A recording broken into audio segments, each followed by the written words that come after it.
Views on zoos. Functions of a zoo.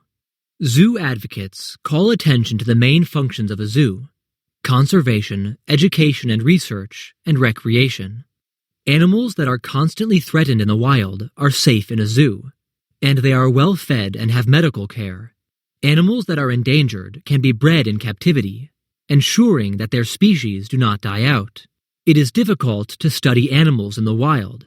They are generally shy of humans and will avoid all contact. In the confines of a zoo enclosure, animal behavior can be studied. Animal responses to various conditions can be analyzed.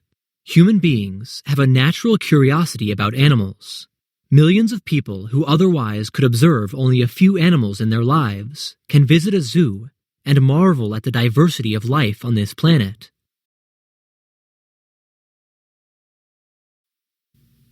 Sonia's blog. Who I am, what I do, every day. Saturday, June 18th. The zoo. I'm visiting the zoo with Mom today. It's the same zoo she visited with her mom.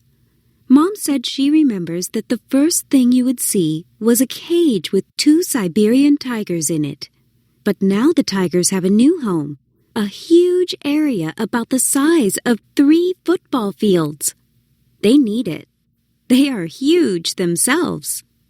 One of the tigers weighed more than 600 pounds. They were my absolute favorite animals there. Go on the web and find some images of them. You'll understand. We couldn't see everything in just one day, and luckily, Mom and I both like the same animals. That means no snakes or insects. I always say I like all animals, so I'm a bit embarrassed to admit that I prefer the furry, cuddly ones. But when a tiger looks you in the eye, you know it isn't very cuddly.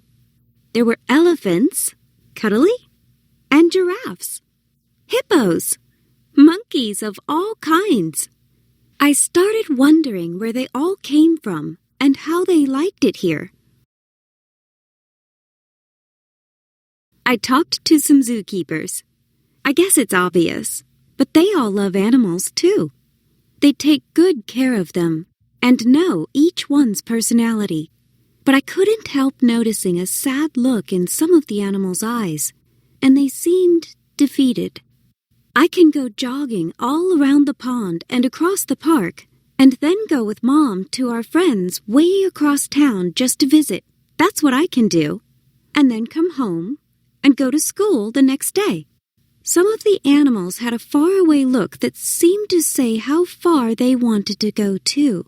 One of the keepers told me that a Siberian tiger, I know, I can't stop talking about those giant cats, can travel over 600 miles. Well, that's a long way away from the zoo.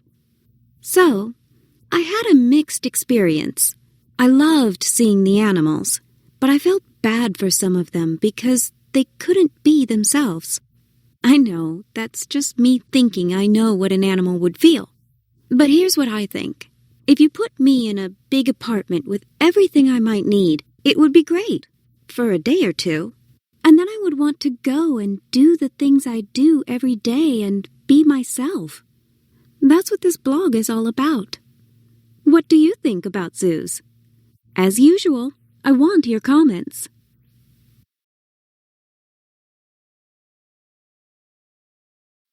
Association of Zoos and Aquariums. The Association of Zoos and Aquariums, AZA, is an organization that accredits zoos, mostly in North America. This means that the AZA carefully makes sure that animals in zoos have suitable living environments, live together in their natural social groups, and are well taken care of, helping the animals to follow their natural behavior. Most well-known zoos are members of AZA, but of the animal exhibits in the United States, fewer than 10% are accredited. Worldwide, there are more than 10,000 zoos. AZA statistics on accredited zoos. Accredited zoos and aquariums, 177. Animals, 752,000. Species, 6,000. Threatened or endangered species, 1,000. Annual visitors, 175 million. Annual student learners, 12 million. Jobs supported, 142,000. Annual contribution to U.S. economy, $16 billion.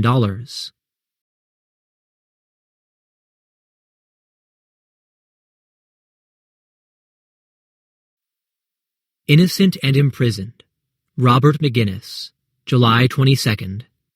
The elephant behind the fence is bobbing her head repeatedly, a sign of zoochosis, distress resulting from being in a zoo. In the wild, elephants roam about 30 miles each day in large groups, but not here, and one wonders what crime she could have committed to be behind bars. That's not the way it works, though. Violent and unpredictable animals are not the kind that are exhibited in zoos. The zoo inmates are all innocent. Of course, zoo conditions for animals have improved vastly. Cramped cages and incorrect diets have been replaced with open spaces and well-researched care. But it is impossible to recreate the living environment of a dolphin or a polar bear. A 40-year-long study showed that polar bears, along with lions, tigers, and cheetahs, exhibit great evidence of stress in captivity. So why are these animals locked up? One answer to the question is conservation. But only a tiny number of zoos breed animals for conservation, and they release very few animals. During the 20th century, there were 145 attempts to reintroduce populations into the wild, and only 16 of them were successful. The only way to guarantee a species' survival is to preserve them in the wild. Anyway, fewer than 15% of the animals on display are endangered. Many of the others are in zoos because of their charisma. These are animals that paying customers want to see. There's another reason for keeping animals under lock and key: research. In some cases, this may be helpful to the animal populations as a whole, but to me it seems unscientific. Information gained from studying animals in unnatural situations is only reliable about animals in unnatural situations.